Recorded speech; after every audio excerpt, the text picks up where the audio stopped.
Hello and welcome to NerdVsWorld, episode 4, for a few nerds more. I'm Brendan. Hi, I'm Spindles. And I'm Ady. Right, let's get straight into the show and let's talk about what we've seen this week. Well, we're going to mix the format up a little bit now. Okay. I'm actually going to campaign to rename this one Miracle on Nerdy First Street. Just because I feel like Father Christmas today, because I have a bulging sack full of goodies for good little boys this week. Okay, I'm waiting the bulging sack joke from Ady. Well, I'm not going to be sitting on anybody's knee. But I have piles of stuff. They are for you, good sir. Oh my word, I have just been handed a stack full of new 52 books. Justice League Dark, awesome. Which is cool, actually, because just before we came on air, I was reading something on Geek Tyrant about Guillermo del Toro, talking about his adaptation of Dark Universe, which is based on Justice League Dark. Yeah.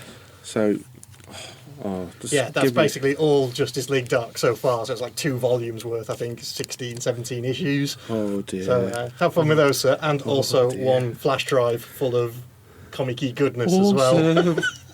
Right. And for you, good sir. Oh, Awesome! is that what I think it is? Yes, it is. Oh, My God, yes. we have a makey. We do have a makey. As we talked about last time, we've got one now. So a bit of a kind of belated birthday gift for you, sir. Dude, that's awesome.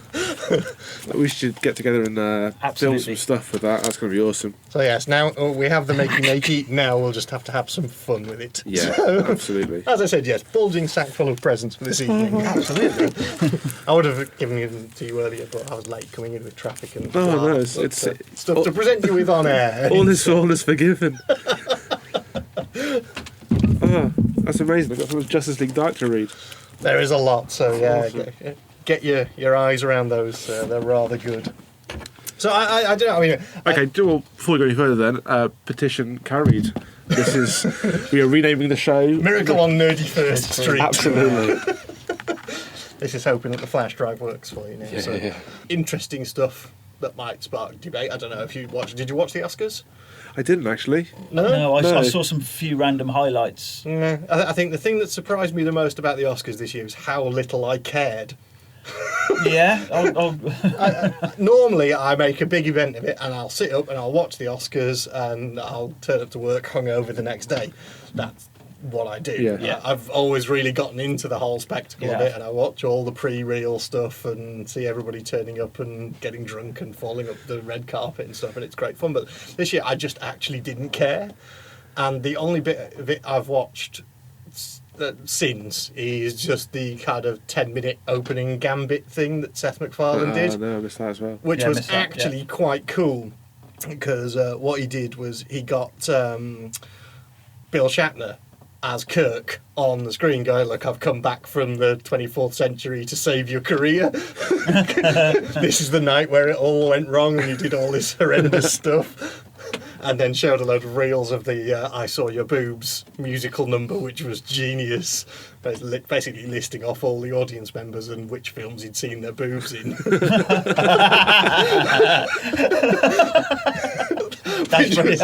which was actually really funny. Yeah. I'm YouTubing that when I get back. I want to see that now. Yeah. So yeah, Genius. do watch the opening gambit is great. It's about 12 minutes long, and it has like Daniel Radcliffe and Joseph Gordon-Levitt turn up doing a kind of soft shoe tap number with him, and it's funny. But yeah, so do watch that. But I thought it was great. I mean, have you read the list of who won what and so forth? I have been exposed to a few of them. I think didn't Argo win Best Film? Argo got best film in true Yes. style. I have one I prepared earlier. Oh, amazing. So There we if you go. wanted to have a quick squiz at it. So And Jennifer Lawrence won something as well. yeah, Jennifer Lawrence. I think was it best actress Best or best actress. supporting actress? I can't remember which. Best Actress. Best it is. actress, because Anne Hathaway got best supporting actress for Les Miserable. Well, for her 15 minutes of singing. I still think that Les Miserable should be a sitcom about some northern bloke. Yeah. That'll be a much better thing. Les Mis. Les Miserable. Yeah, I mean, I think for me, it backed up what we said when we were talking about it weeks ago about Ben Affleck getting the nod for Best Film but snubbed for Best Director. Yeah. Which, considering he won Best Director at the BAFTAs and everything else... And who got it? Was it Ang Lee got Best Director? I think it might have been for Life of Pi, yeah. But, I mean, again, as we said about the all the kind of genre movies and things just getting technical nods, they didn't even win any of those. Which is odd. Yeah. I think there was a tie for the first time in something like sound editing between two films. Between Skyfall and something else, yeah, Skyfall and something else that tied. was for song and stuff. So, so all in all, I was very, very disappointed with the Oscars this year. I think the only thing that I took out Zero Dark 30 in Skyfall. Yeah. With type of sound editing. Yeah, of course. Yeah, sound mixing was lesbian. That's it. Zero Dark 30 just seems to have been buried in there. For something that they were building up months ago as this kind of, it's going to take all the Oscars and so forth, and it's Catherine Bigelow coming back to win more stuff, and then it just got panned and disappeared for some reason. I think the only thing I heard about the Oscars was Jennifer Lawrence falling up the stairs. Apparently so, Yes. and apparently But she giving got a a standing finger to a ovation. photographer as well. She did what? She flashing the bird at a photographer, apparently. Yeah, fair enough. Yeah. He was probably trying to get a picture of her skirt. I saw a YouTube video of her interview post-Oscar ceremony, and I've just fallen in love with her. I think she's amazing. Yeah? The way she handled the press and the stupid questions they were asking, I was just like, well done, girl. Yeah? Good for you. Yeah, I'll put the link into the blog description so people can have a laugh. But yeah, she handles the press brilliantly. Oh, cool. I don't think I've seen any film that she's been in yet. So, yeah, like I said, I saw her post-Oscars interview, and I was just like, that is someone who's just handled that situation perfectly. I mean, it's got to be quite a galling situation. You're on TV and you're in front of an auditorium full of your peers. You fall up the steps. But to just walk away with it like it was nothing, I think fair play to her. Mm. And she's clearly got some talent because she's been recognised by the Academy. Although, how much faith you put in that, given that's how they completely shun and overlook Peter Jackson for years. He didn't get anything for years. Spielberg's first Oscar win was... Schindler's List? I think it was, yeah. And he'd been nommed plenty of times before that. Just nominated plenty of times before that. I said nominated. Jesus He's got Christ. loads of money. Of course he has, dude. Yeah, I instantly knew that saying he'd been nommed was a bad mistake. Nomming Steven Spielberg. Oh, dear. That's you know, somebody's going to fuck him. right up there with Ask Jim Cameron. Nom Spielberg. Oh. Anyway, let's move quickly past this and further the discussion somewhere safer. I am your father. I wrote the book. So you know this. Yeah, that's true. That's true. All I'm thinking. So what else? Have we got a kind of topic for later on? Are we talking games consoles later? Is that the plan, or I think the plan is just let this be more ramble and see natural, how it goes? See how it goes. Yeah. I finally got around to watching Skyfall. What do you think of it? I really enjoyed it. Yeah, I've not seen it yet. Oh, I've it not was seen really it either. It's one of those.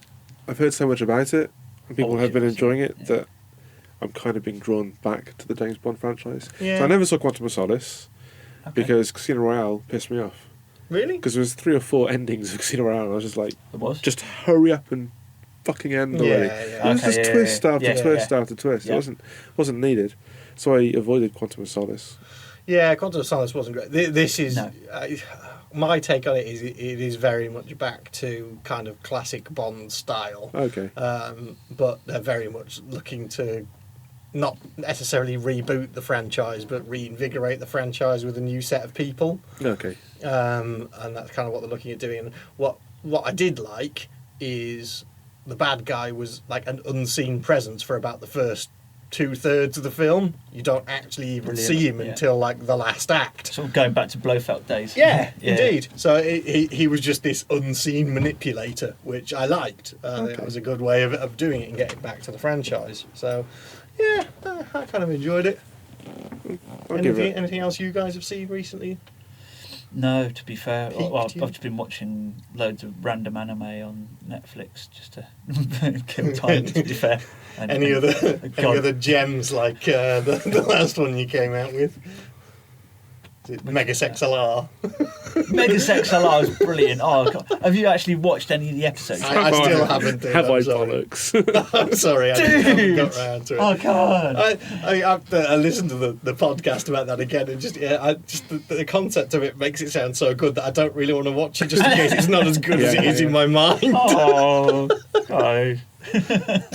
No, I haven't. No, nothing that good. They're all a bit naff on Netflix, to be fair. I haven't been watching much, to be honest. To my great delight, found out that Elementary has returned from its mid-season break. Apparently, it's It's been on for a while, mate. Yeah, I watched the 12 episodes and then thought that was it. Oh no, mate, no, So I think we're I up to thought- 17. Yeah, okay. I finished all those now. Yeah, But some catching up to do. I thought M, the Moriarty episode, was the final episode No, of a miniseries. no, it has continued. Yeah, so I went online the other day because you just check previous day's listings, and then Elementary was on there. I was like, amazing. Watched 5 episodes of that.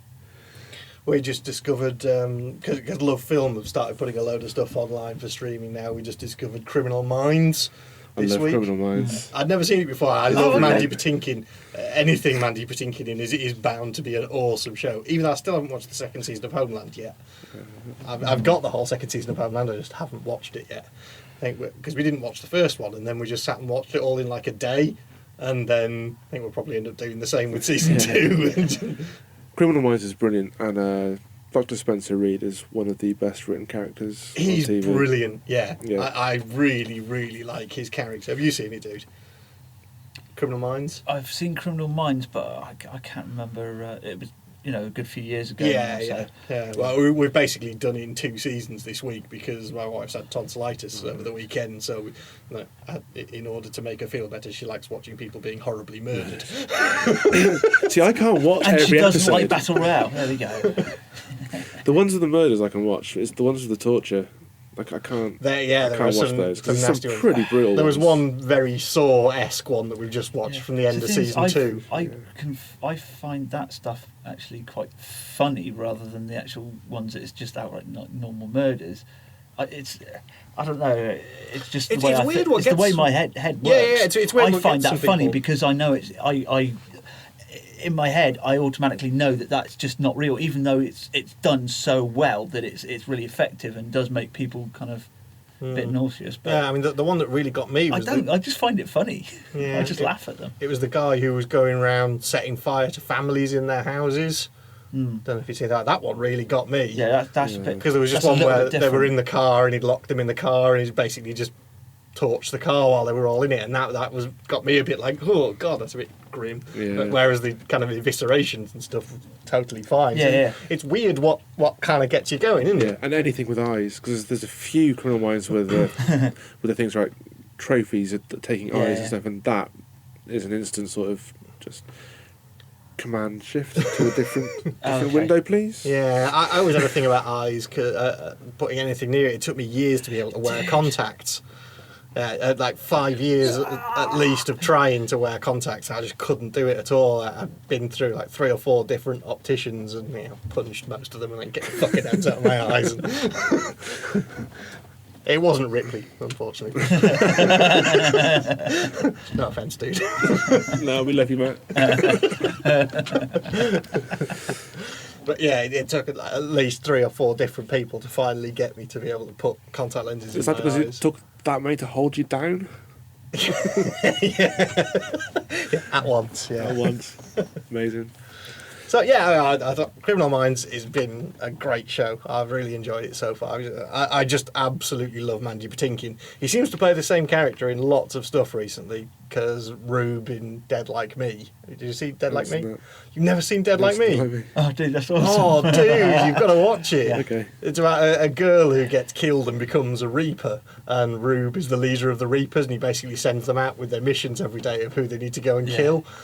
It's hilarious, dude. Okay. Honestly, It Definitely try that one absolutely out. brilliant. It's kind of on par with Reaper. It's a kind of- different thing. It's a completely bit different. a lot even darker than Reaper. Yes. Reaper was quite fluffy light though. Yeah. Reaper was brilliant. Oh, but funny. It was very funny. Tyler Levine's going to be in a new pilot as well. He's been put in with the new Rupert Grint pilot. Rupert Grint's doing a pilot. Yeah, yeah. He's doing a comedy, and apparently Tyler Levine's going to be his brother. Okay. Okay, Kind of that's stoner not comedy type pairing, thing. but Yeah. Tyler Labine was, of course, absolutely fantastic in Tucker and Dale versus Tucker and Dale was. He's been brilliant in everything. He Yeah. was brilliant in Reaper. Yes. He was even brilliant in Invasion, which as a show sucked, but he was great. So, and it took me a while to warm up to him because at first I was just like, oh, he's a poor man's Jack Black, but No, he's a he's different not. character. He was yeah. really, really good. Yeah, he is very, very funny. But yeah, so Mandy Patinkin seems to be playing these kind of I don't know, mentor type characters. Yes. Because he's very much the same character in Dead Like Me as he is in Criminal Minds. That he's kind of the very intelligent, very thoughtful, gives advice to everyone, and Albeit slightly cryptic. yeah, Yeah. indeed. And he also seems very much the same in Homeland as well. Although in Homeland, I think he's got a beard. I think that's the difference. He's come a long way from being a Inigo Montoya. Oh yes, indeed. But that's just awesome. And Princess Bride is still one of my favourite things. There was a picture that went out a couple of weeks. I don't know whether it was a couple of weeks ago. I saw it a couple of weeks ago of the Princess Bride cast now. Oh, the reunion. Yeah. Yeah. That was great, and it was lovely. The little touches in that picture, like they had the little picture of Andre the Giant and stuff like that. It was a very nice picture. That was very cool. Because it was the anniversary of the film, wasn't it? Yeah. Yeah. Cracking movie. I've watched it God knows how many times. Yeah, we have to come up with a I shall refrain from quoting it then. I don't know. I'm with us. you Like, we would probably have a top like 100 rather than I was going to say like do a top 20, but I think it would end up being like a top 100 films to watch and should be watched by all kind of thing. Yeah, No. I think I have to narrow it down to like a top 5 by genre. Yeah. Well, yeah, I don't think I can even get down to kind of saying what my favourite film is. I think a lot of people no, not by what your favourite film is, but what that people us should three, watch. Yeah, absolutely. The three of us together would can put together compile a list.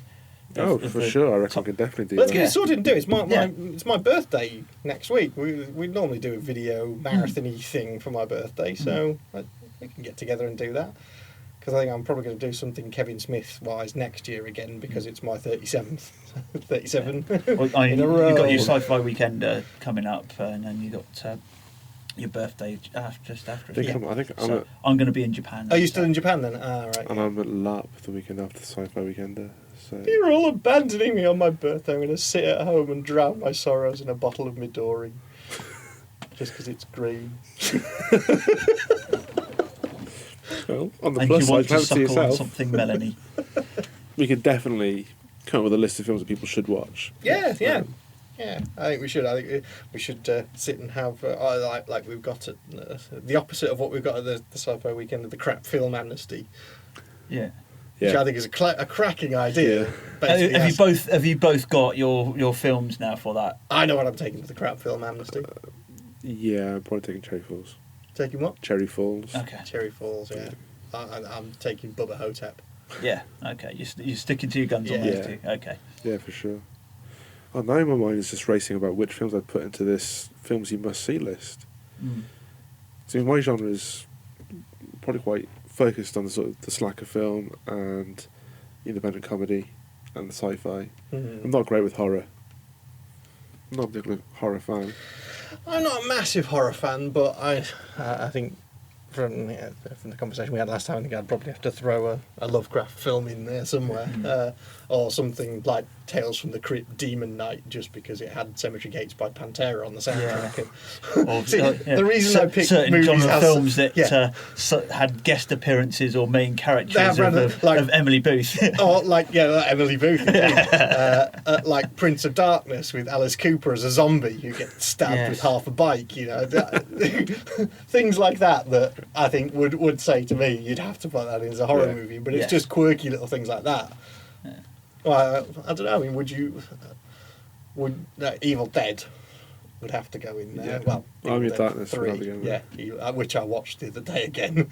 I went on a massive. I was working from home a couple of days, and I ended up having all 6 Romero zombie movies on in a row, So I did the whole lot of from Night of the Living Dead onwards. Night of the Living Dead, Dawn of the Dead, Day of the Dead, Land of the Dead, yeah. Diary of the Dead, and Survival of the Dead. Wasn't there a Plane of the Dead as well? What was that? There's been a couple of. There's been loads of other ones, but they weren't Romero. No, they weren't Romero ones. No. Because it suddenly flagged. Oh, Plane of the Dead. What interested me the most about watching them all again is how they actually talk about the evolution of the zombies a lot more than any other zombie film does. Yeah. They talk about how the zombies adapt and like, how they remember things from their normal lives and go to malls and stuff. Because you've got that end of Land of the Dead, your man who was the petrol pump attendant. Yeah. As the zombie, he starts remembering how to grip things and stuff. Well, because he in Land of the Dead, he's there from the start, and you see him wandering around. And then he eventually like picks up firearms and he shoots someone, and he figures out how to get into the city by like walking under the water because they're zombies and they won't die. Yeah. So it's interesting watching it that they really do kind of build the zombies up to being a lot more than just flesh-eating, mindless zombies. They actually say that they still There was have an element of thoughts, sentient to them. Yeah. Which I don't think is really tackled in anything else, barring the kind of last couple of minutes of Shaun of the Dead. Yeah. When they become supermarket attendants. Or Well, when Ed's in the shed. And Ed in the shed, yeah. So, yeah. But Romero's zombie films were all kind of social commentaries as well. Very much so. They were very much social commentary of the time, because the first one was very much about the kind of the assassination. I don't remember which assassination it was. I don't know assassination. I can't remember which one it was.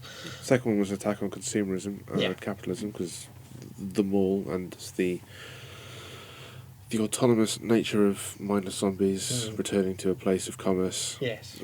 Which was not quite so well replicated in the Zack Snyder remake. It really wasn't as well done in it at all, even with the Richard Cheese bit in the middle.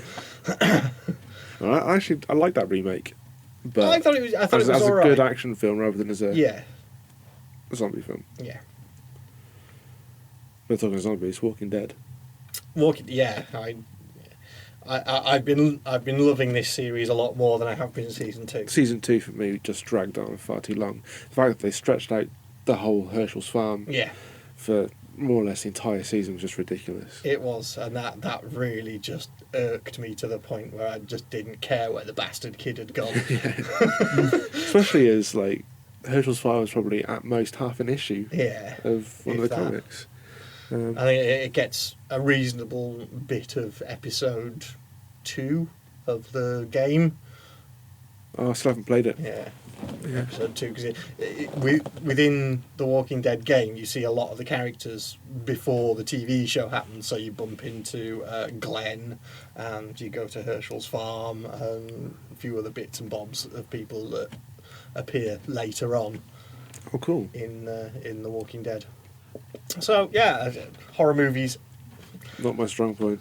I think a lot of them would either have to have some kind of other element thing, to them. Yeah. Yeah, like potentially Scream 3, just for the fact that Jay and Silent Bob turn up in it. Yeah. Which I remember going mental in the cinema and going woo, and everybody else in the cinema going, what the fuck? Why is this lunatic jumping up and down and screaming? Because no fucker had heard of Jay and Silent Bob then. If I was to put a horror film in, it would definitely have to be Alien, because Alien is one of my favourite films. You class Alien as a horror film? Oh, definitely. Alien is definitely a horror film. Sci-fi horror.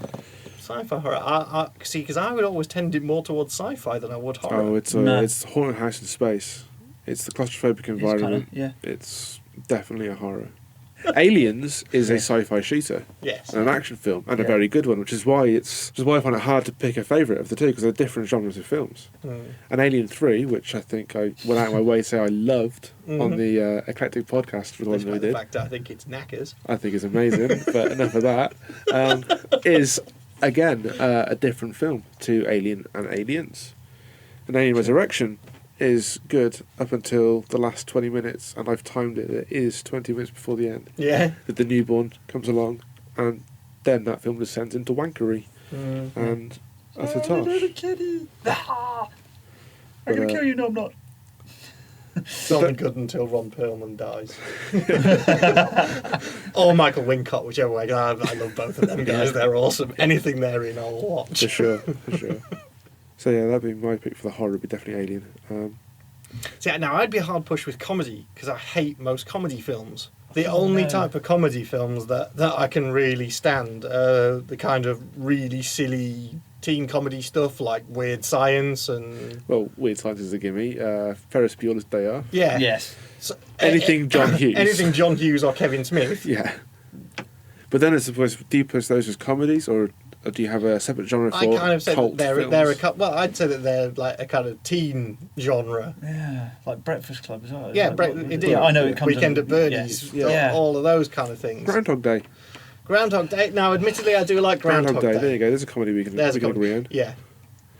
I can get behind Groundhog Day as a comedy. I don't know, I just find it... Because I tend to... If I'm looking through Sky and I'm just looking for a random film to watch, I find it very hard push to find anything listed under comedy that I want to watch. Because it's always romantic comedy or silly stoner comedy. Yes, like all the Harry and Kumar. Oh, Yeah, sorry, and stuff like The Hangover and things, which I just... I'm sorry, but I bust a gut laughing at The Hangover. That film tickled me. I found that very, very funny. I haven't seen the sequel, so I don't want to ruin it for me. No. But the first one had me in stitches. I don't know. I've never been convinced on comedy at all. Stand-up comedy, brilliant. Yeah. Utterly get behind stand-up comedy, and even some sitcoms, the less cheesy ones. Yeah. But just, I don't know what it is about just staged, filmed comedy. It's never appealed. As funny as it's meant to be. Yeah. Okay, let's go for then. No thinking about that. No thinking about it. No time to plan. The 5 films that you would definitely put on this list.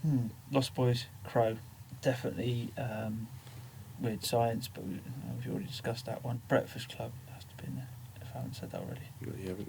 You said Lost Boys, Crow. Weird Science. Weird Science. Breakfast Club. Breakfast Club. One more. It's okay. Young Guns 2. Young Guns 2 is a good call. Interesting. So that's a swerve ball. It is, yeah. It is. Curveball. Go on then. Explain that one, sir. Because I liked the original Young Guns. The setup was brilliant, but it wasn't quite finished. Whereas Young Guns 2 actually finished sort of the first quarter of Young Guns 2 finished off what Young Guns should have got to. I can see what you mean there. Yeah. So that finished it off, and it trailed it out to go, well, did this or didn't this happen? Did he die? Didn't he die? Fuck knows. Because I really like Young Guns. And the way it was I was a very done. big fan of Young Guns, the first film. Good call. Good 5. Spindles. Oh, fucking hell, this is going to be hard. You need a cowboy vampire film that's really good, and that would cover all those genres. A cowboy vampire film. Stoner cowboy vampires. Tick, tick, tick. Robots, wrestlers. yeah, there we go. Sorry, Spindles here. All right, okay, so Empire Strikes Back, Blade Runner. Yeah. Now it gets tricky. See, because I would say The Crow, but he's already said The Crow. Yeah. So I can't go with that. I would like a lot of your choices as well, to be honest. So I think we're going to have a lot of overlap. Yes. Which is why it's good that there's 3 of us. We get 15 films rather than 5. Princess Bride. Bingo. 2 more. Have to be a Kevin Smith one in there, I think. It's just a case of which one. Yeah. I'd probably have to say Chasing Amy. Okay. I'm a big fan of Chasing Amy. Gross Point Blank. Good call. Ooh. Good call with the Gross Point Blank. For me, it is Alien. Empire Records. Yes. Reality Bites. Heathers. Oh, Heathers. fuck yes. Yeah. And Bill and Ted's Excellent Adventure. Very cool, yeah. Yeah. An American homage to Doctor Who. That'll be my... Yeah, we've got some really good films there, actually. I think this is a list that we can just add to. Of course, but, yeah, but yeah. those, Because it you was saying on stuff the makes me think spot. of stuff as well. Yes. You said Heathers, and I thought immediately pump up the volume. I did as well. Yeah. I almost Yeah. said put up the volume, but I went for Bill and Ted instead because Bill and Ted obviously has to be on there, and we've missed off Wayne's World, of course, which also has to be on there. But Interesting. interesting. That's so. We should. Well, we'll list. have to listen to this back later and psychoanalyze this one. Yeah. See what But it says it was about being us. thrown on the spot to think of Yeah, 5 straight off. It was kind of absolutely. like, oh, that's a bitch, because there's so many films. But it's a good way of doing it, because it's the first ones that come to your head are the ones that you kind of But I most found it's- hankering to watch. Yeah, and even then I found as soon as I said Reality Bites, my train of thought was immediately down that sort of independent comedy film Yeah. circuit. Interesting. Well, I have to throw it wider and see what people say. Yeah. And put it on the Facebook. I think we should. Yeah, I think we Yes. should with the Facebook group and Twitter. Anything like that, just feed it back. Yeah, Go on. let's- Five films. As 5 quick as films you each? can. Yeah. Everyone gets to just post 5 films, and that's all you're allowed to post. But the 5 films that you think everybody should definitely watch. And we'll Yeah. compile a list of 100 films that people must watch before they die. Yeah. No, before the year's out. Before the year's Year's out. out. Before the year's out. Cool. All right, Yeah. cool. Yeah, it's something we can keep going, and we can watch them all. For sure. Happy to watch them all again. Oh, yeah, cool. Happy with that. I'm just lucky that you said Empire Strikes Back. 'Cause I'm missing a Star Wars film from my list. But it's okay. Yeah, I was going, oh, no. It had to be. It had to no. go in my list. That had to go in. At There- number there is one, so and many. Blade Runner number 2. Yes. Yeah. I could have just carried on right down that route and immediately gone for stuff like Johnny Mnemonic as well, because I love that film and all sorts of other stuff. Well, it's William Gibson, and there's so few of his stuff that's been made into films that it just has to be done. The Matrix. It's just Mild musical interlude. It's funny you say Blade Runner and the Philip K. Dick stuff, because I actually wrote an essay on Do Androids Dream of Electric Sheep, the book that was based on. It was for for our cultural issues section of the degree. We had to do an analytical essay. You had to contrast 2 pieces of artwork from different genres around a common theme. So I explored visions of the future as portrayed in modern art and compared Obsolete by Fear Factory to Do Androids Dream by Philip K. Dick. Okay. It was How did the comparison come out? It was a very interesting essay, and it got a first, and I can't remember for the life of me how I concluded it, because I blagged the whole thing. But It's like coming up with the answer to life, the universe, and everything when you're stoned. Yeah. But it essentially gave me the freedom to write about science fiction quite a lot, and the influence then on sort of the futurist movement in art, which in turn led to postmodernism.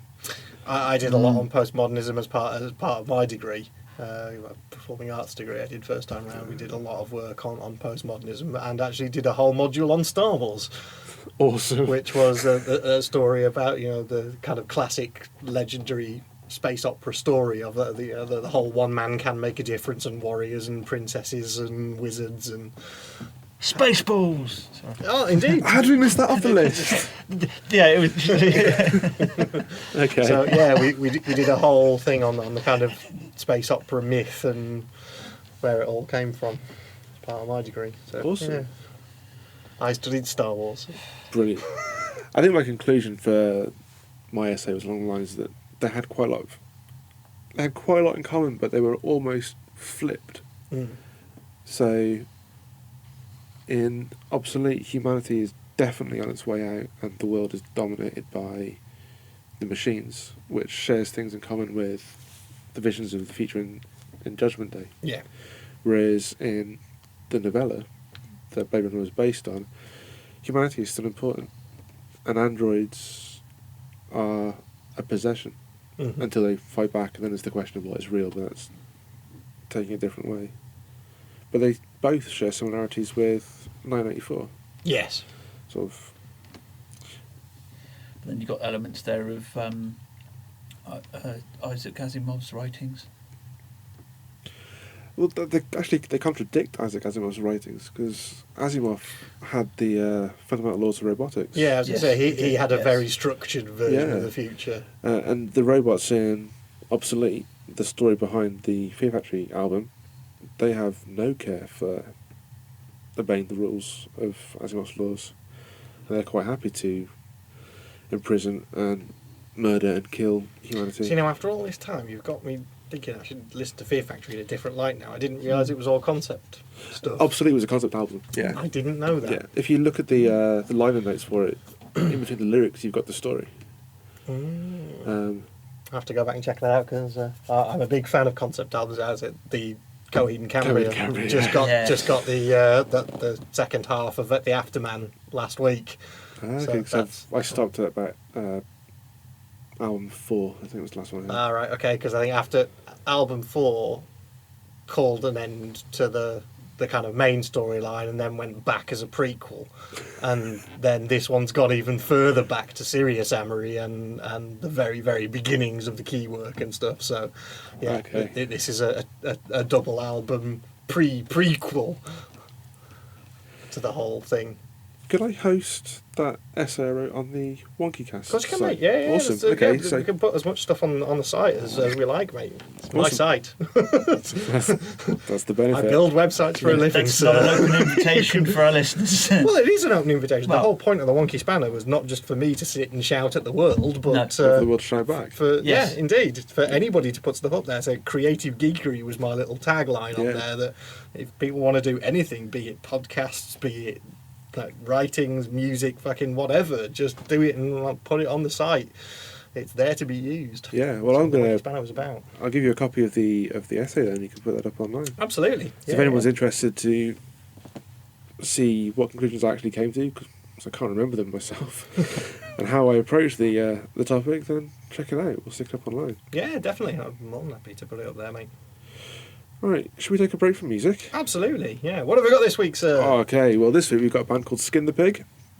They are a metal band, and they have a very geeky connection in that Matt Geary, who is the head honcho over at Geek Pride, this is his band. Ah, okay. So the track we're going to play is track 2 off the new album. It's called I Rise, You Fall.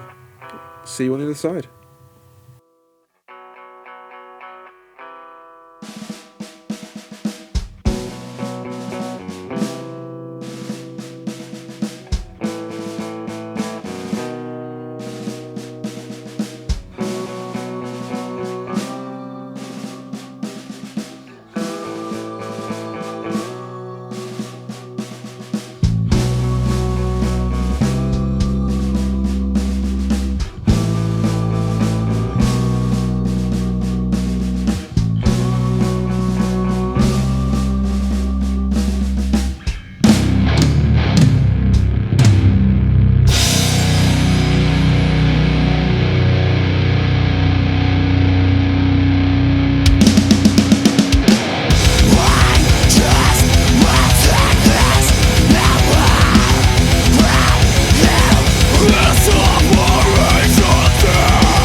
and welcome back. Hope you enjoyed our little bit of a metallic interlude there.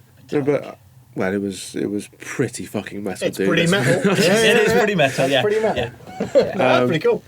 We'll put a link to their website in the blog description, and also check out Geek Pride. The guys over there have been very kind to us, and they're reblogging our podcasts. So go and show them some love. Indeed, yeah, Absolutely. So we'll have to try and get Matt down on the programme at some point if he's up for it. Absolutely. I think that'd be a good show. I think I've spoken to him briefly about that before, and he's interested. So Matt, that's an open invitation to you, Get dude. yourself down here, Get sir. down here. Indeed. Be good to see you. Right, so we're back with our coffees now. Coffee. Well, hot chocolate. Yeah, because what Ady needs anytime is more caffeine. We were just about getting into a heated debate just in the interim there about LARPing versus reenactment, and you were just about to say something about reenactment that you used to do. Yeah, there is like the sealed knot, and yes, I know. There's cringeworthy. No. That is the stage showings and reenacting of reenactment isn't just let's go and do this battle over and over and over again. It is just reenactment certain period types. So it doesn't necessarily mean it's one battle over and over, done in several places all around Europe. Yeah. So it is you pretty much dressing up in that era type with those kind of... Basically, it is LARPing but with real swords. It's not just going out and going to do this battle. You attack in a different way every single time, depending on who you're fighting against.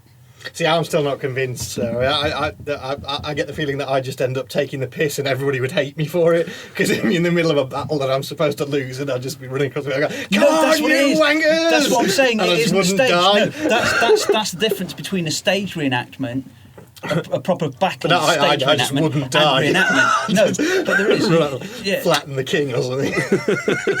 One of the things I did when I was doing the reenactment, cause I could never get grips with using a shield. It felt cumbersome. I didn't like it. So instead of using a broadsword, I ended up using 2 Celtic short swords, because I was in the being Cornish, I was in the Celtic faction of my group, and I used 2 short swords, one up, one down, and we just bottlenecked through an enemy campaign. And I just saw the smallest of their female wenches at the back, just threw her over my shoulder. They kept the bottle open, and I just legged it back through the other side of the ground. So we kidnapped her for the day, and they protested it, and they said no, because that's what they do. They're a Celtic faction. They'd fucking nick your women and use them as slave girls. So we got her serving all our beer for the day. Fair play. And so it was that. So there's nothing staged in that at all. It was just right, fuck it. They're low on their flank. Let's fucking take them. It's real swords. I'll give you the benefit. People of the get doubt, fucking stabbed and broken. That's not selling it to me. That's what I liked about it. Fucking real swords. Mind you, this is you who goes jousting on motorbikes. Yeah. Have you heard about him doing this? Motorbike Should jousting. we really fucking be talking rocks. about this? Why not? That's what he's done in his bike rallies. Is I've got all sorts of gincana stuff. Yeah. Is that one of your rallies then? No, it's one of the events at one of the local. Yeah. Yeah. It absolutely is. Yeah. You're a nut job. You're an absolute nutcase. Yeah, and beer barrel rolling, where you put a beer barrel in front of your bike and race other people with beer barrels to get to the other end of the film. I nearly killed myself on a 125 that I had for a year or so. My wife will just not let me anywhere near a motorbike anymore. Let alone be on a beaten up moped with a fucking jousting rod. Indeed. Crashy pad! I think that any hopes of me being Sons of Anarchy are well gone, sir. Yeah. You can act, can't you? Oh yeah, that'll be the closest I'll get to it. You can, yeah, you know to wear leather sunglasses and act. Indeed. Oh, no, I don't know what it is. I just think reenactment, I just take the piss too much. It's a bit like that with laser tag, kind of. Dude, Not laser tag, with constantly. paintball. Just at the end of the day, when it's the last fight, and someone shoots you, and you just refuse to die, and you just get covered in paint. It's just paint thirsty moron. Yeah, but then you can do a whole platoon moment. Yeah, exactly. Yeah. Awesome. Or Tropic Thunder moment. Spaced. Yeah, I was thinking Space Yeah. as well. Which I watched the whole of Spaced again the other week, because that's all on Netflix, so watch the whole of Spaced. That's great. I don't know if you've seen on the DVD of Spaced, or on the Season 2 DVD, there's a subtitle track that's the homageometer, which is it's literally just a subtitle track, and what it does is it pops up every time there's a homage to something. Awesome. And tells you what it's from. And there's just so many that you don't even catch, and you just see the name flashes up and you're like, what the fuck, what are they doing there? And you're, oh yeah, that's what it is. I'm going to go home with the DVD on after the show. Dude, season 2 of Space. Is it one of the special features? I've never actually looked It's at not a special features. feature, it's a subtitle track. Okay. So it is a That's probably special why I've missed feature, it. but yeah, it's not on any of the menu systems. You have to turn on the subtitles and put it onto the right subtitle track to get the homageometer. How the fuck do you know that? How do I know that? Because I'm I a know you've done nerd. it. Yeah, That's yeah. how I know it. I don't even like, how the fuck do you do? How do we find these secret things out which nobody else does? Because we're nerds. Cool. I'm So looking yes, forward to that. do watch Spaced Season 2 with the homageometer, because obviously it starts out with the whole burning of the Star Wars trilogy Yeah. and all the Matrix Matrix homages stuff, yeah. in Episode 1 of Season 2. That's the big one, isn't it? Yeah. Very, very good. Which very much sums up my feelings at the time, which we've said about before on the podcast. Yeah.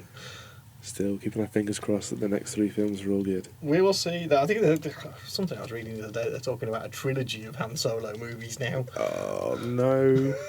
It's all getting blown out of proportion now. I'm just going to wait for the dust to settle Yeah. before I despair anymore. I missed that rumour, but the rumour I caught, and the rumour which was then quickly squashed, was the Knights of the Old Republic spin-off film. I didn't even see that, sir. I think that lasted for about 2 days. I would love that. I like the That's the KOTOR Old setting. Republic would be quite cool. Yeah, that setting was really good. I'd love to see a film set in that. But Yeah.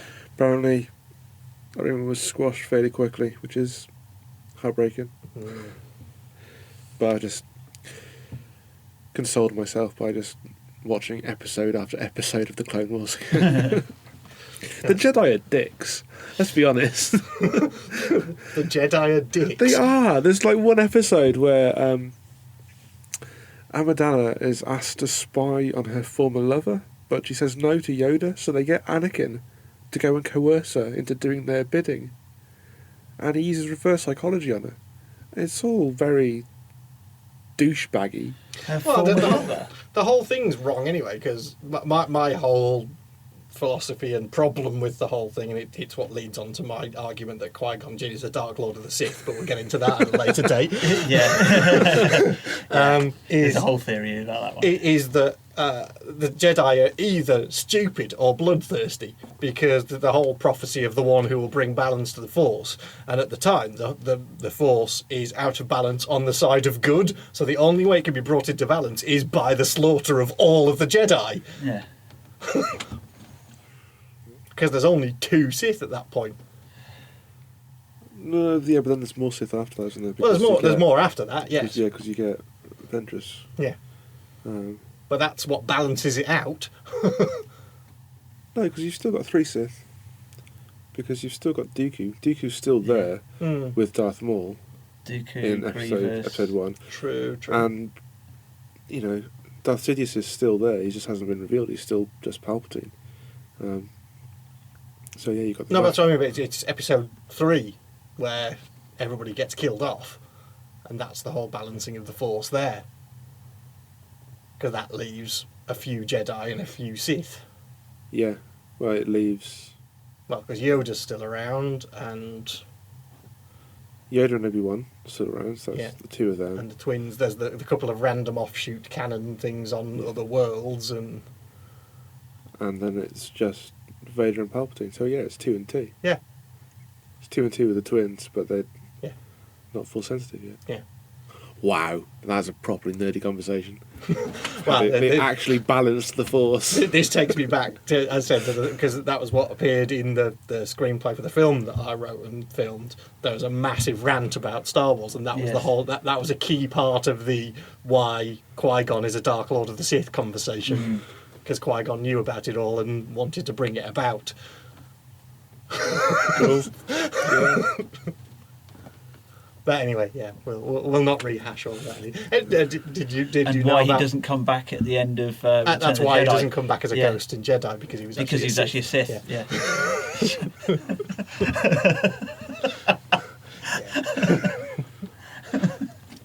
But speaking as we were of LARP and Star Wars, did you know about my my amazing Star Wars LARP injury? No. That I ended up breaking my ankle in like 3 places, getting a plate and 9 pins from a Star Wars LARP, where I was stupidly wearing New Rocks and fell over backwards and burst my ankle.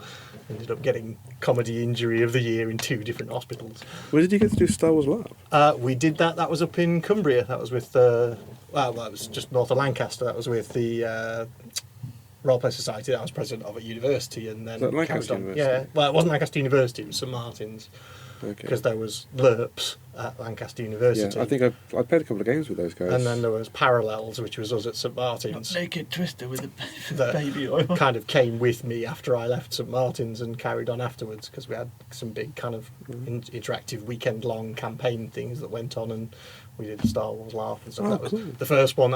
It was the first LARP I'd gotten to play in like 6-7 years, because I used to run all the games, and I was like, yeah, I'm going to play this one, and like 3 hours into the game, fucking fell over, carted away in an ambulance, still in costume, fucking orange vacuum splint on my leg. I've never broken anything from LARPing, touch wood, because I've got LARP the weekend after next, so hopefully I won't start there. I've had injuries. I'll but bring my nothing short sword broke. as well. What LARP is it you're doing? A little game called Evantier. It's a small system, small linear system, which is kind of cool. So I've been out of LARP for a long, long time, and I started back into it a couple of years ago. For a majority of reasons, I just couldn't do it anymore. Yeah, me too. I was out of it for nigh on 10 years. Yeah. You've been out of it since I fucking known you. Well, yeah, because it was. I I'm went to all right LARPing. the very last LARP was just after I'd met Emma, and that was the last ever Into the Dark, which was the kind of 6-year-long campaign that I ran in Cumbria. Well, sorry, in Lancaster, and that was the very last event of that, and then I didn't do any again until about 2.5-3 years ago, when some guys I know from down in Brighton were doing Cyberpunk again, because I used to go and do Cyberpunk with these guys many, many years ago, and they started up a new one. I went down to that and crewed for them, and that was brilliant, and I've been carrying on with that. That's cool. I do like Cyberpunk LARP, it's great. We had some fun moments when we went back to a site that we used first time round as Cyberpunk, so I'd not been to this site in like maybe 15 years, something like that, and we just kind of sat there, we were all like covered in tech and doing Cyberpunk, and at one point I think it was Paul turned around to me and went, "You do realise last time we were playing Cyberpunk in this building we were all pretending to have mobile phones?" And it was just that realisation of, holy fuck, yeah. How far has it come? Because at that point I was running around and I was remote controlling the DJ unit with my phone in the building. It's just like, wow, it's completely fucking different. Very odd. I don't think. I mean, I avoided fest events, so stuff like Like the Gathering. Yeah, I'm not a fan of those type of things. I went to a couple of Maelstrom events, and the setting was great, but at the time, I don't think I was in a position where I could handle that many people. There were just too many other things going on. And I just ended up getting back into a small monthly game in Worcester, which was a modern day linear system. It was only like 20 players or so. Just social contract sort of stuff. So you monstered one game, and then you played the next one and took it in turns. And it was from that game that I went to Lancaster to play with the LARP's crew. All right. It was an old system called VIP, which was basically Vampires in Public. Essentially a watered down version and slightly adapted mythology of the Vampire Masquerade. Yeah. The Mind's Eye Theatre sort of game, but with actual combat rather than bead drawing for combat draws. And then from that, just Evan tier. It's a high fantasy setting, small player base, really dedicated monster crew. And 24-hour time in. Yeah, I love 24-hour time, and that's what all these cyberpunks are. We basically take over a scout camp or something for a weekend, set dress the whole fucking thing, and then run that for the weekend. It's great fun. All 24-hour time in games have that period of 4 or 5 hours though, where the monsters are too tired to do anything, and the players are like 4 in the morning. Between 3 or 4 in the morning, that's and the time. 8 o'clock in the morning. Yeah, when they're all too tired to do anything, and the players are all too drunk to do anything. And that's generally the time when the most batshit random things happen because the refs are tired. Yeah. No, go to fucking bed. There's an evil Cthulhu monster coming to the floor. But this is Cyberpunk. Don't fucking care. Go to bed. Yeah. So yeah, it's just been good to get back into the hobby. Yeah. And it's just amazing to see how far it's adapted in terms of kit standards. And absolutely, that was the thing that got me most, because we came. I mean, it was pretty high standard years ago, but we all kind of very much cobbled together what we had. None of us had particularly good jobs or lots of money, so we did our best on prop making and stuff. Yeah. But now we're going there, and some of the guys there are prop makers for a living. Yeah. That's what they do. And so they come out with this fucking amazing auto sentry cannons and stuff, and you're just like, oh, a whole fucking new realm of LARP now. Yeah. And it's made the hobby a little bit cheaper. I mean, there's still some of the kit is pretty pricey to put out, but you can get decent kit for relatively low outlay at the moment. And I'm tempted to go back to a Fest event again. I know Empire is starting end of this month, actually, end of March. And that is the new event from Profound Decisions, the guys who had Maelstrom and Omega before that. And that's another fantasy setting. But I don't think you'll ever get me back on a fantasy game. Really? I mean, I came up through linear fantasy role play, and then to some kind of weekend interactive fantasy role play games. I think just in general, I think we've had this conversation before, that I just fell out with the high fantasy genre after a while. This isn't high fantasy. There's elements of the high fantasy, but the settings are much more grounded. Sort of,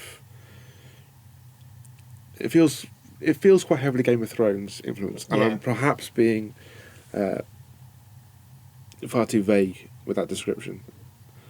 But that's probably the best way I can sum it up. It's a nation divided after the death of the Empress, and it's the quest between nations to find the new heir, essentially. So it's quite political in its setup, but it's something that I'm actually drawn to playing. Yeah, I think I'm just too tech geeky to do fantasy now. Yeah. I think that's just where my life has taken me very squarely down the tech route, in that I saw Cyberpunk and that's what I fucking aspired to. And I will be fucking lining up there to get a hole drilled in the back of my head for a neural interface. Yeah.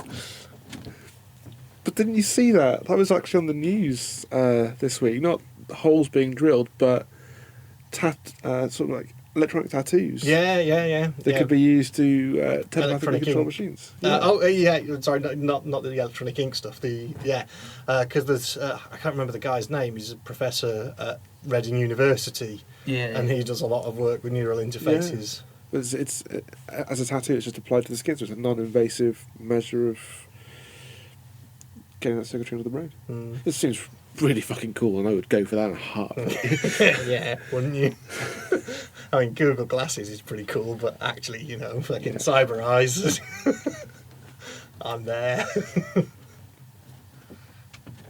Anyways, speaking of gadgets. Okay, let's go. It brings us on to the biggest announcement recently in terms of the tech world, which was PlayStation 4. Yeah, has been announced. I sat up and I watched the entire 2 hours of the live stream, where they successfully managed to not reveal the console whilst revealing the console. It was the greatest trick ever played. Indeed. Fair play, Sony. But from what we were shown, I'm excited. I mean, and I'm a console gamer, so I am looking forward to the PS4. I had the PS1, I had the PS2, I have the PS3. I will get this one. I've already started saving up for it, so I reckon it's... Well, they didn't actually announce a price. did they? No, they haven't. I would They still haven't. I'd imagine it'd be around the £300 mark. That'd be my guess, for sure. I would debate Possibly a bit more. Yeah, Sorry, maybe. I But- was looking for the specs. Yeah, and just saw an article. I would have thrown it at the. I would have thrown it at the £400. I don't think they made a mistake going that expensive. There's no hardware backwards compatibility, so there's no need for them to make such an expensive console. The reason the PS3 was so expensive at launch was because initially the consoles had inbuilt backwards compatibility, so which meant they essentially had a PS2 inside them as well as the PS3. But even then, the PS3 sold at a loss because Sony's Blu-ray. Yeah. strategic aim with the PS3 was to get a Blu-ray into every Which lounge. it did. Which It kicked the living shit out of HD DVD Yeah. because Microsoft didn't put it in the Xbox and released it as an add-on unit that they charged for. And Yeah. did anybody ever buy a HD DVD? No. I have one, but that was only because I ran a Blockbusters. HD DVD. Well, Yeah. the actual. I think I've got 300 on HD DVD. Really? Yeah. But no, I think didn't- if we've I got didn't any buy of this one. HD DVD. I think I may have one or two, but that was because it was the only format they came out in. I can't really remember what the bloody things were. Well, basically, what happened at the time was it was a complete repeat of the VHS Betamax Yes. war, Yes.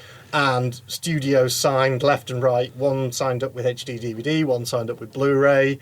Some jumped camps, others didn't, and Yeah, then 'cause eventually Because Disney was originally HD DVD, wasn't Disney it? was, and then Disney jumped ship to Went to Blu-ray, Blu-ray, yeah. and Blu-ray. that was it. And not just that, the reason as well was the porn industry. The porn industry, indeed. You know, the Blu-ray didn't say no to porn, whereas Disney at HD DVD said no.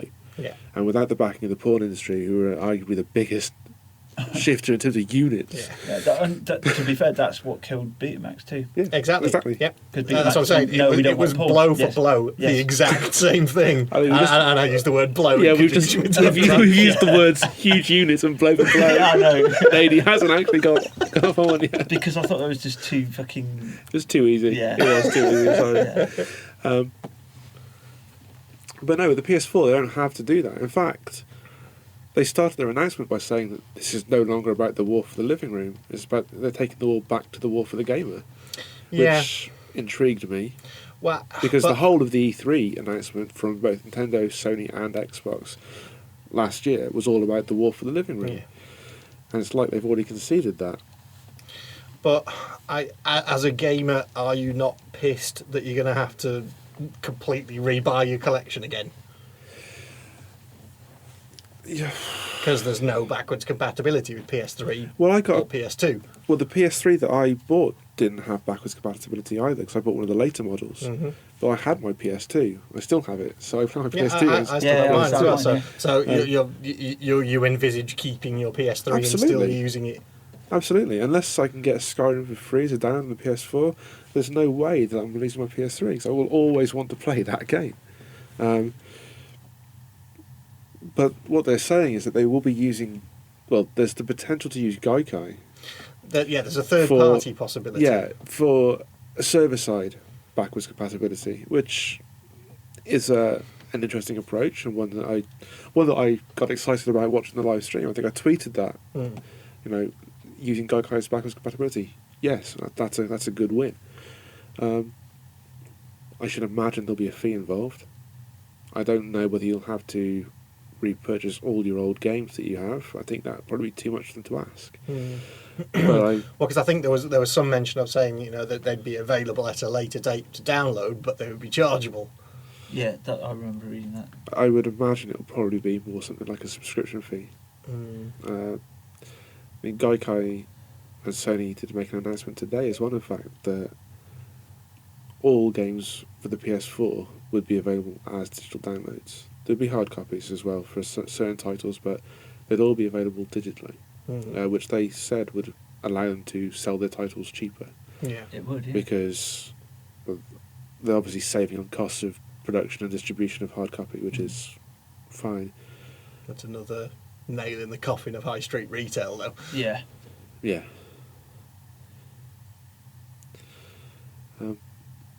But if you've seen the prices of computer games recently, they've been. I honestly haven't. skyrocketing. I've been looking at. I only buy stuff through Steam, really. So 50% sale. well, because they did their Linux sale between 50 and 80% off Linux titles, Yes. and so I booted that up on my Linux one, and then like half the games that I'd already bought on the Windows side of things turned up because they're all Linux compatible. So I was like, yay, little happy dance. And then there's a load of really cool new titles came up, and I was like, yeah, I'll have that. Half-Life from Linux, thank you very much. Yes. But it was awesome. But yeah, so But no, I enjoyed the launch. There's some things I wasn't too impressed with. I mean, I don't know why the controller needs a share button. That made no sense to me. I didn't say anything about a share button. Yeah. Has it got that, has it? On the controller, so you can actually... Because they've linked with Ustream, so you can essentially live stream some of your gameplay now, which is great. Because there are some really good videos out there of people who do Let's Plays, and they're worth watching. But there are people who have got dedicated gamer PCs and the tech to do it. The share button on the PS3 potentially allows Eddie, Tom, Dick or Harry to produce the same content. God, I remember doing that on my fucking Spectrum, hooking it up to the video player and recording a game when I was playing That's fucking something. old school. Yeah. It was like, here's me finishing this game, and I'd record it, playing it through the TV. Fuck's sakes, yeah. And what else? They're linking to the PS Vita as well. Yeah, apparently that's one of the big things about it. In much the same way that the Wii U is linked to the Nintendo Wii. This is basically you can use the PS Vita screen if somebody else wishes to use the TV. So it seems to be a solution to a problem that doesn't really exist, because if you've got a TV and you're gaming, then you're gaming. And it's sort of, And then mum and dad walking, we're watching this is my point. That is very much a solution to the get off the TV, I want to watch it, because the kids can carry on playing through the PS Vita while parents turn the TV on, and they can have the power of a next gen console streamed to a display. Okay. Indeed. I'm coming from someone who doesn't have to share my television with anybody, so I miss these obvious things. I think that's quite a cunning move. Mm. And that's using Gaikai as well. That's the streaming power of their purchase from last year. Yeah. Okay, cool. Moving on, speaking of operating systems, Firefox just released their own operating system to onto sort of less not the massive flagship sort of phones, but on some of the few lesser phones they're bringing out their own operating system, very much on the lines of Chrome Google OS, Chrome OS, absolutely, yeah. Yeah, an interesting move from Firefox. I mean, I must admit that I really don't use Firefox anywhere near as much as I used to. No. Because Google Chrome has pretty much everything that I use built into it.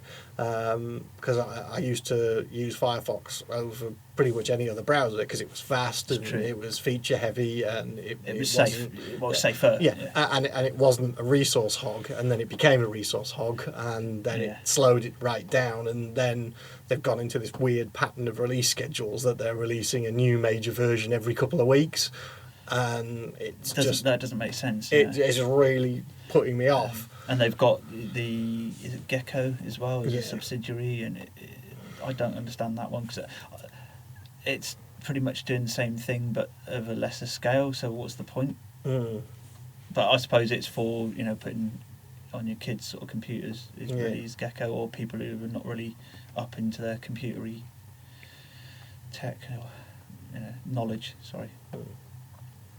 Yeah. I don't know. Yeah, it'll be interesting to see what they do. I mean, the whole kind of mobile market is massively up in the air at the moment. It certainly is, yeah. Because there's Android is now looking like it's the lion's market share. I think the last time I saw it was something like 65% market share is now Android, which is huge when you look at it in comparison to 2 years ago when it was literally Apple across the board. And I'm glad for that, to be fair. Well, I'm kind of glad for it. I'm kind of a bit worried about it. I'm concerned because when you look at kind of malware and virus writing and so Yeah. forth, it's always written towards the Windows-based predominant stuff, platform. yes. It's not just Windows based. It's because Windows was the predominant, major yes. market share. And now that Android. Android is the major market share, and that's based on Linux. That Yeah. makes me concerned. Yes, because the the whole point virus of having writers and Linux the is virus, malware yes. writers are now going to start focusing on Linux Yes. as a kind of an attack vector now, because it's now a lot more popular than it was, and that concerns me. Yeah. So now we're in a time where we're going to see whether the whole open source architecture is a good thing or whether it's going to prove to be a bad thing, because anybody can get hold of the source code and Yes. do anything to it.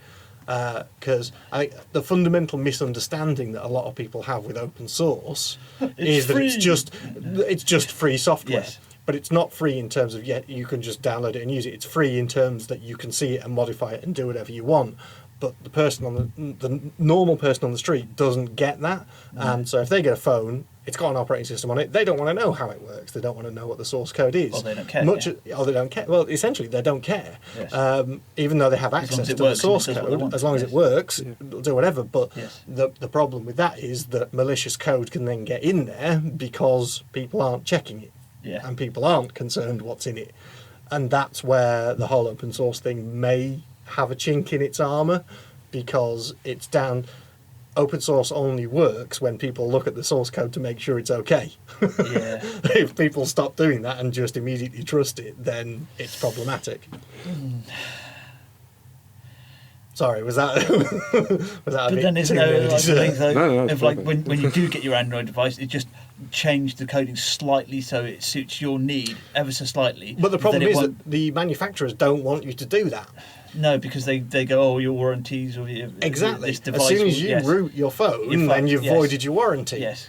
But in order to look at the software and do what you want with it, you have to root the phone in order to look To- at the software yes. and to do anything different with it. So, in one hand, it's open source. In the other hand, they're saying if you do this, you're fucked. Yeah. So, it's a bit of a weird catch-22 So situation. get yourself a second-hand Android and hack the shit out of it. Yeah, because I mean, as we've said before, a lot of the kind of online streaming services provided by people like Sky and BBC or whatever, they don't work on rooted Android devices No. because they rely on digital rights management, and digital rights management doesn't work on rooted devices because you can just intercept the feed and put it to wherever the fuck you want and download it and Indeed. keep the content forever. So the problem is that if you root your device and want You to make can't- changes yeah, to you it, can't you stream then a lot lose of- access to you do. legitimate programs Yes. because it thinks you've just hacked your device. It's this weird circle of, yeah, I'm geeky and I want to play with it, but I also want it to be functional. And, of course, when you root a device and put a new ROM on it, you always run the risk of bricking the fucking thing anyway if you do it wrong. Yeah, indeed. It's kind of almost like getting a bog standard car, turning it into an absolute complete dream of a hot rod, and then going, DeLorean? Where- Time machine, where- anyone? yeah. And then Every going, time. oh fuck, where do I put the baby? Yeah. How am I supposed to take my kids to school in a time machine? Fuck. Easily. Do it tomorrow. Do it yesterday. Yeah, but you still need the seat, you twat. The fuck are you throwing? I thought you threw a sock at him. What the fuck is that? He normally throws his pants, but... Yeah, they're not clean today. When have they ever? That's my tuppence worth on the whole phone thing anyway. So, yeah, it's... again, the links with that and the kind of console and PC gaming is there as well. Yeah. Because, I mean, on my phone I've got a thing called Splashtop, which is essentially just a remote desktop viewer and controller. But it would allow me to essentially play a full-on 3D accelerated game on my phone, because my phone doesn't have to do the processing. All it has to do is stream the display. Yeah. Which is, well, that's exactly the tech. And that's exactly what the PS Vita and the Wii U is doing. So there is scope there for the Android market to get into that with something like the Valve box on the other end of Yeah. it. And that's the only other thing I could see myself spending a fortune on this year would be the Valve box. But I don't think that's even going to be this year. Is it not now? Oh God, no! I don't think it's even in production yet, sir.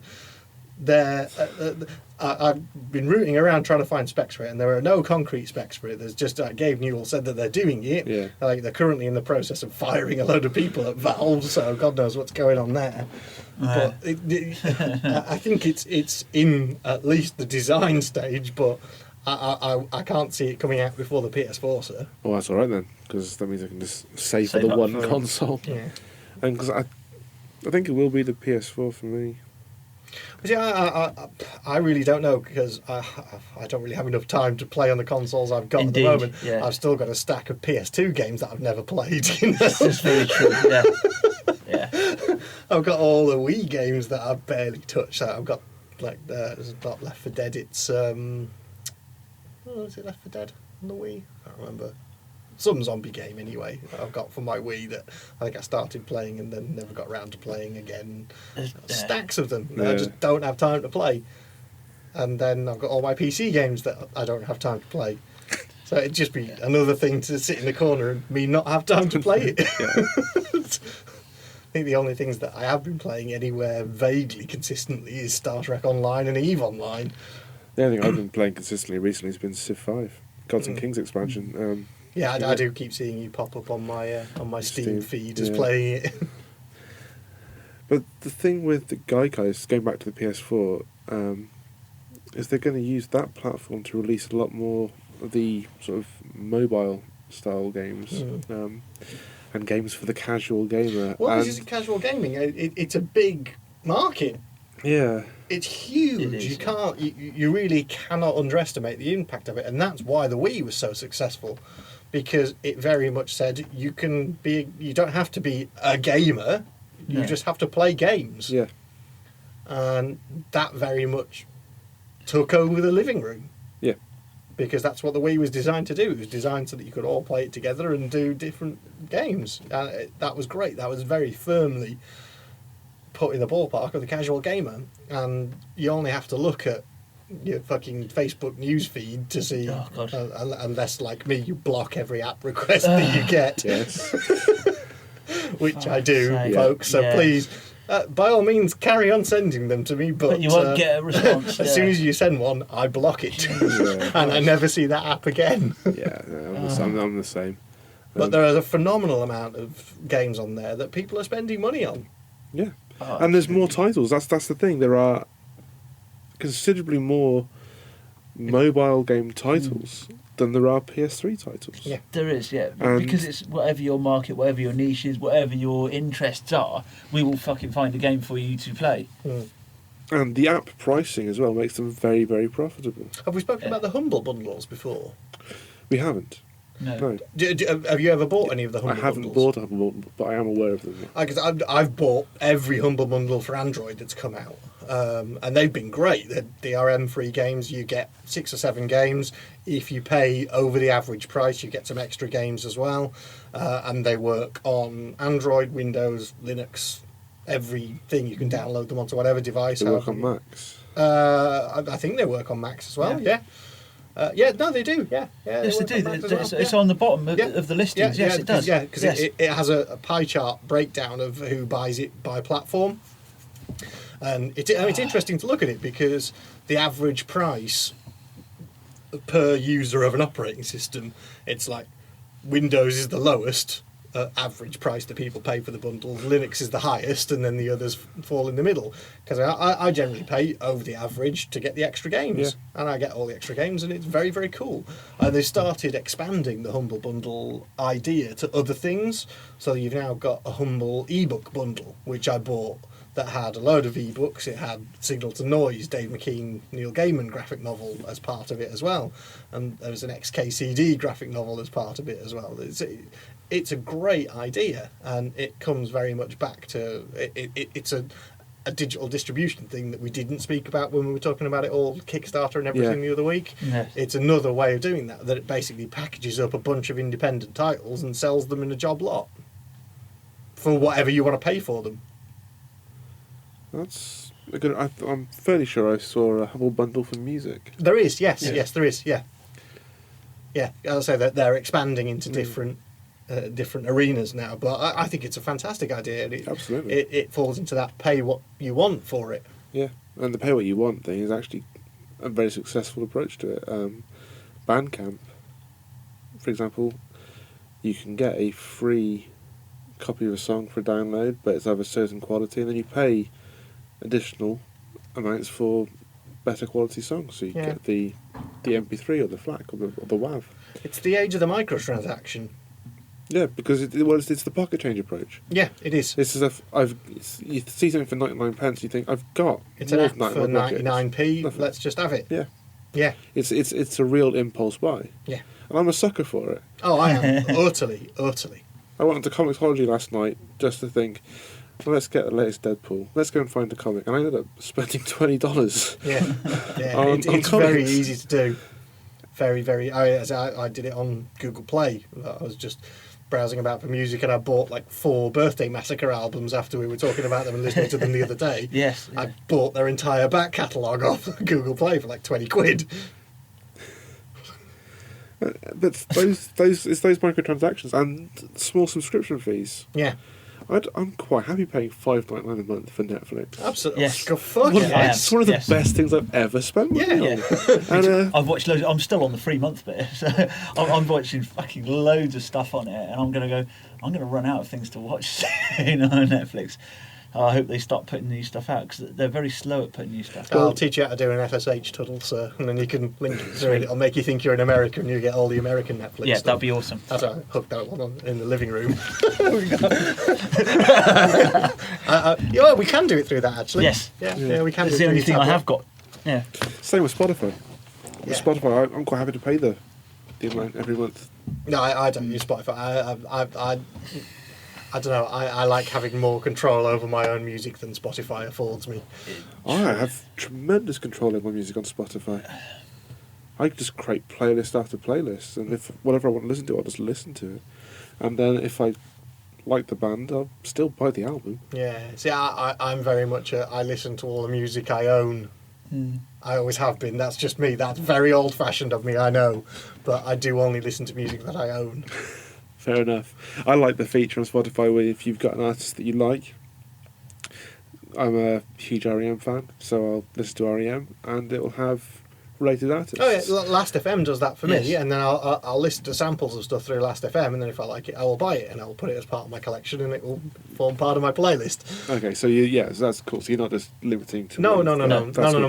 My ecosystem is very open to new stuff because I actively seek out new music through these various things. It's a but- semi-porous ecosystem. Yeah, indeed. Cool. That's a good way of putting it. I like that. But I think we're still on PS4 as well as other things, aren't we? But if we move from PS4, actually, going back to the PS4, even, there's something about the games that were shown at the release, at the launch, the new titles, brings us back to how I feel about 3D in movies. And whilst the games looked fantastic, I wonder where the gameplay is going to be. Yeah, I looked at a lot of the trailers, and a lot of the trailers were very kind of cinematic in their kind of running about itness. And the most of them were just new chapters of already existing franchises. No, because I saw on Digital Spy there was a whole ream of new things, and there's one that looked excellent, and I can't for the fucking life of me remember what it is, but it looked very reminiscent of the Myst series. That it looked like you wander around, and then there were like puzzles, like slidey puzzles. The Witness. Yeah, that's it. That looked awesome. But that was a standout from stuff where there's the new Killzone, the new Infamous. yeah, fuck all. There's a film called there's franchises. a game called Drive Club, and the guy who presented that was getting so excited about the fact that every individual fibre of the leather in the seats had been specially modelled so that the light could reflect differently off each and every one of them. And it's That's just like- fantastic. Does it simulate what happens when you fart on it? What happens if I set fire to it? Yeah. yeah, but essentially is the point. I mean, like, it looks fantastic. All attention to the detail of the car. Will it smear if I What does wipe it my smell arse on like? it? Does it have that new car smell, or does it smell like somebody's fucking been sick? Essentially, it's still just Gran Turismo. Yeah. Yes, you know? exactly. Just, I'm never the biggest fan of driving games anyway. no, so- neither am I. But it's an existing game concept just made prettier. From looking at a couple of trailers, I was kind of a little bit happier that it looked like to be more adventure-y type games coming back. Yeah, I mean, Capcom had Dark Down or Yeah. Deep Down, which was another sort of sword Time sorcery Crisis. sort of game. I have to admit that after watching a couple of those trailers over lunch the other day, I kind of went, you know what, I might consider buying a PS4 for a lot of these things, unless I can get them through other platforms. But they some of them looked really good. But then again, the cynic in the back of my brain kicked in of the, What the fuck? You're on a PS4? it's a tech demo. It's a fucking tech demo. Yeah, and then Blizzard turned up. Yeah. And then they announced Diablo 3. Oh dear. So now console gamers everywhere can get access to the world's greatest auction house emulator. They already have EVE Online and Dust. Yeah, true. There's an element to that to every sort of MMO now, isn't there? Yeah. So- Yes. Well, EVE is one of those things that it prides itself that it is a completely player-led economy. Oh, okay, because I've not actually played Eve. So. There is no economy other than that the players create. The whole thing is a player-generated economy. Also, well, you kind of get that to an extent in Warcraft as well. You know, if people keep flooding the auction houses with certain effects, then the prices for that will drop naturally. Yeah, but this is all about you trade minerals and stuff to use them to make capital ships and so forth. It's a massive economy. Is that on Steam? EVE Online. I think you can get it through Steam, but yeah, because they've just released Dust 5.14, which is a first-person shooter that links in with EVE Online. So capsuleers in EVE Online can hire mercenaries to do missions, and it's all linked in with the EVE Online universe, so they can use that as part of conquests into that's other people's cool. territories. There's something else like that coming up soon. I think there's a show called Defiance is coming up on this. I think that's on Sci-Fi as well. I've heard of it. Yeah. Where there is an MMO that supports the TV show. Yes. So the actions of the characters in the MMO will actually reflect on the show itself, which sounds like quite an interesting idea. I am dubious as to whether they'll survive a season. Because given the nature of MMO players, you know... Yeah. I've capped out now, that's Yeah. it, fucking bored. Yeah, exactly. But still, be interesting to see. Yeah, we shall see. Anyways, are we about done for this evening, I think? I actually think that's quite a nice place to end it, actually. I is, do yeah. as well. You know, much as I don't do so much console gaming, I'm quite excited about the PlayStation 4. I'm interested to see what other people do. I'm interested to see what the Valve box does. Yeah. As a gamer, I'm excited at the possibilities that Yeah. are around. I think that's pretty much the same way that I feel as well. I like I to like see... that there's more stuff for me to choose to buy and sit in the corner of my room and not play. I'll get you a deck of cards for your birthday. I've got tons of cards, mate. You know me, I played Magic for fucking 15 Oh, you years. Yeah. What good's a deck of cards in my house? Dude, I've got a fucking. Can you collect ammo- them and put them together with other cards and make them do stuff? Dude, I've got an army ammo fucking pouch full of fucking See, Magic Gathering deck cards. That's I my only- player's pouch. I only dabbled very briefly with Magic. I did have the starter box Magic the Gathering, but I was a big There's a player rabbit. I was a big player of Legend of the Five Rings card game. Yeah. That card game was outstanding. Yeah. And Warlord, played that for a bit as well. And then there was a WWE tie-in card game, Yeah, I've got- there was. which was brilliant. I've got I've the got a few Hardy of those. Boys deck, I've got the Edge and Christian deck. I had a Jericho deck and a Kane deck. I'm going to have to get them together, mate. Have a play. Those, and an Eddie Guerrero deck as well, Wow. because he was the Awesome. high flyer. Yeah. Right, well, And it came back to wrestling again, folks.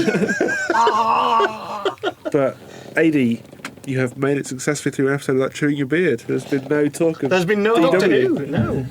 It's not an issue with Doctor Who. It's just the length of time talking on one subject is why I time end up is losing my relative. beard. Yes, time is all relative. Well, And on that Doctor note- Who, we can go on forever. And on that note, thank you all for listening. Yeah, don't forget you can get Facebooking, Twittering, and stuff. Get in with lists of films, 5 films. Yeah. I've been Brendan. I've been Spindles. And I've been Ady. Until next time, take care and be excellent to each other.